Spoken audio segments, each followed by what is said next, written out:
আজ আবারও একটা ভীষণ ব্যস্ততম দিন, পরপর দুটো মেকওভার রয়েছে আর দুটো আলাদা আলাদা টাইম দেওয়া রয়েছে। হ্যালো দি, হাই।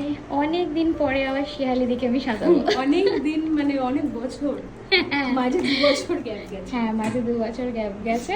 তো দিদির রয়েছে একটা প্রোগ্রাম, কিন্তু দিদির খুব টেনশন যে দিদির মুখে ফেসিয়াল করে খুব বাজে অবস্থা হয়ে গেছে।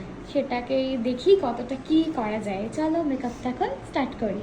আর আমায় হেল্প করছে আমার স্টুডেন্ট লক্ষ্মী। হাই লক্ষ্মী, চলো স্টার্ট করতে। শিয়ালি দি আমার অনেক পূর্ব পরিচিত একজন দিদি। শিয়ালি দি না ভীষণ পেট লাভার, তাই যখন আমার বুঝোর কিছু প্রবলেম হতো আমি শিয়ালি দিকে বারবার ফোন করতাম আর দিদি আমায় ততবার হেল্প করতো। দিদির লুক কমপ্লিট, হাসি দেখে বোঝা যাচ্ছে যে কতটা পছন্দ হয়েছে।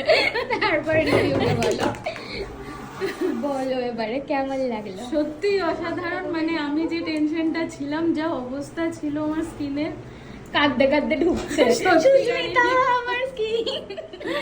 সত্যি অসাধারণ লাগছে, মানে আমি নিজে চোখ ফেরাতে পারছি না। মানে অনেকদিন পর সাজলাম পুরো, বাট মন ভরে সেজেছি।